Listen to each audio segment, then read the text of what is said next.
राम राम जय राजा राम, राम राम जय सीता राम, राम राम जय राजा राम, राम राम जय सीता राम, राम राम जय राम। सज्जनों नमस्कार, भक्ति उदय चैनल में आपका हार्दिक अभिनंदन है। दोस्तों, ये पृथ्वी जो है इसे कर्म भूमि कहा गया है।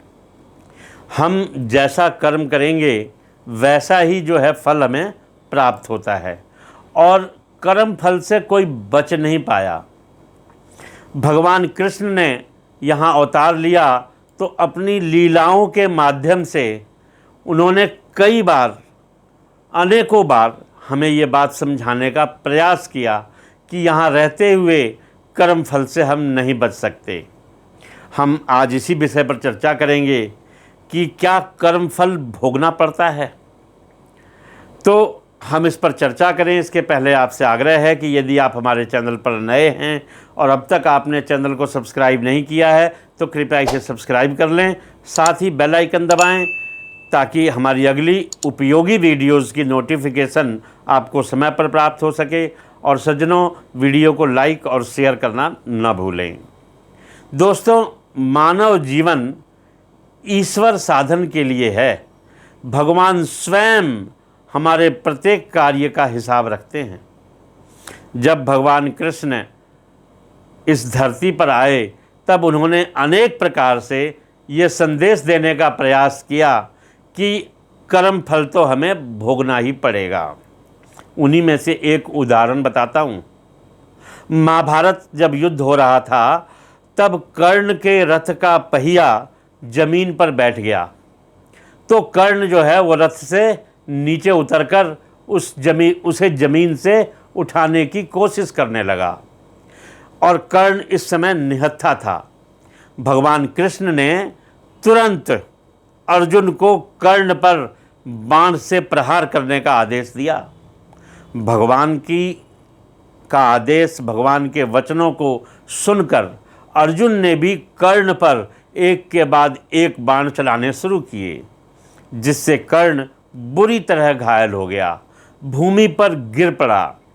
मृत्यु के कगार पर पड़े हुए कर्ण ने जमीन पर झुककर भगवान कृष्ण से पूछा, आप कैसे भगवान हो? या यही आपकी दयालुता है? यही आपकी निष्पक्ष सुनवाई है कि एक निहत्थे व्यक्ति की हत्या की सलाह दे रहे हो? कौन देता है निहत्थे व्यक्ति की हत्या का सलाह? वासुदेव श्री कृष्ण ने मुस्कुराते हुए उत्तर दिया, कर्ण, जब अर्जुन के पुत्र अभिमन्यु को चक्रव्यूह में निहत्थे प्रहार किया गया था तब आप सबने उसको बेरहमी से मार डाला था। आप उन सब में शामिल थे।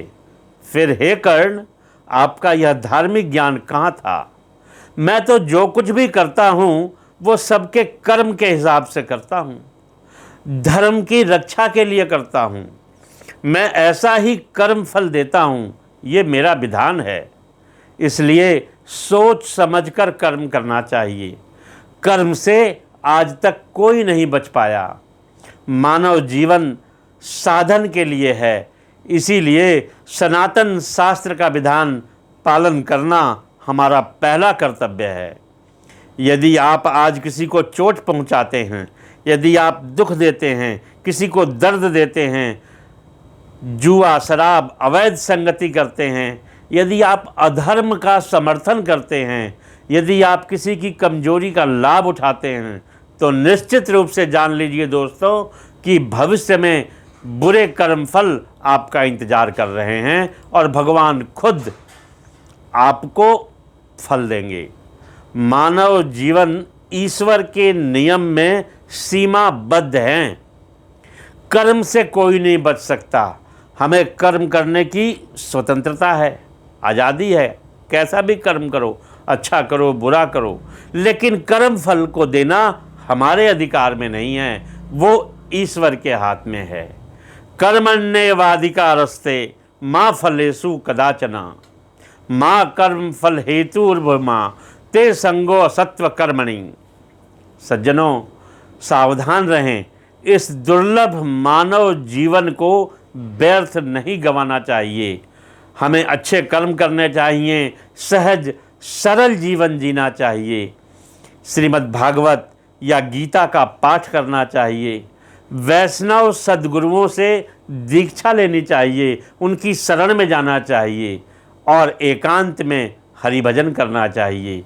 तब हमारा जीवन पवित्र बन जाएगा, जीवन में सुख और शांति निरंतर आएगी। अंततः भगवत गति को प्राप्त होंगे।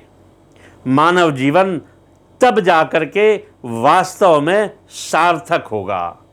तो दोस्तों, ये वीडियो आपको कैसे लगी, आप इसको लाइक करें और कमेंट में हमें राधे राधे कहकर बताएं। जय श्री राधे।